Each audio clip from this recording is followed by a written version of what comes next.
So the last skill that is really important for supervisors is people skills, because supervisors, they have to stay in rapport with both the team member and the management all the time, which can be really, really challenging, by the way. We'll kind of talk about that. But before I get into that, I recently heard a quote from Dave Ramsey. He's the guy that does the radio program on financial planning, teaches people how to get out of debt. Really, really smart guy.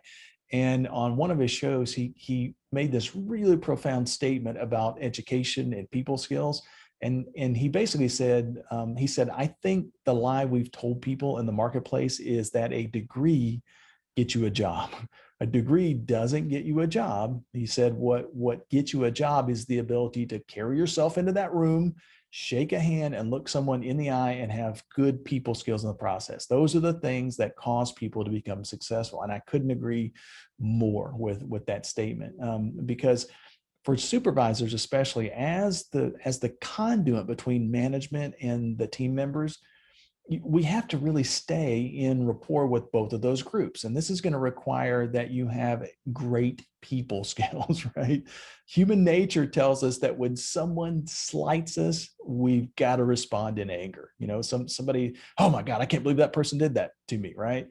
However, a person with really good people skills will often kind of pause and then think about a proper response. There's a real big difference between reacting to something that somebody said or something that they did and responding.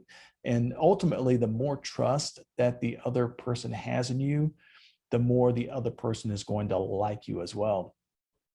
I'll give you a really good example from my own kind of personal experience. This is like from my younger days, but my first boss, this is back when I was in high school, but my first boss was a guy named Jeff.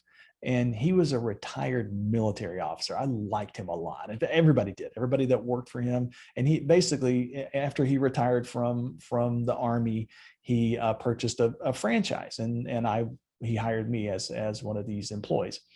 So as a retired military officer, he knew the value of building his team members. So he and his wife, they were partners in the company, and they created this really fun, rewarding environment. We were growing as people, and it was a real friendly place to work. And the folks that worked for these two folks really, and we enjoyed going to work, even though the work was kind of hard. It wasn't really, the work itself wasn't fun, but the people that we worked with were fantastic, right? Well, a year or so after I had started working for the company, Jeff sold the franchise back to the company, and he retired again.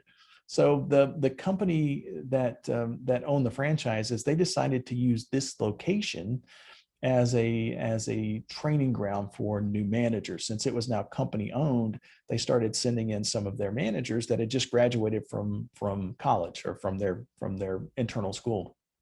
And each of these managers, by the way, had 4 years of university training in this specific industry. So they were totally qualified to run this franchise. The problem is that none of them really had any real practical experience supervising anyone. So they were basically skipping the supervisory level and jumping right into management. And so they hadn't yet built that rapport with their team members. And the contrast in environment was just absolutely torture is probably the best way to say it, because morale just plummeted. And within 6 months, the entire staff that I worked with had turned over almost 100%. There were maybe 1 or 2 people that stuck on. Those were folks that had been working for the same company for like 20 plus years or so, and it was their career. But all of the part-timers like myself, the high school kids, man, we were gone. We jumped ship pretty early because it was no longer fun. We didn't enjoy it. So the key thing to keep in mind about this is that the people skills that we have, the better we are at building that trust and building that rapport with our team members and also with management, the better of a conduit we're going to be between those two entities to make sure that we're keeping morale high, that we're keeping that people are having fun, and we're creating that team culture.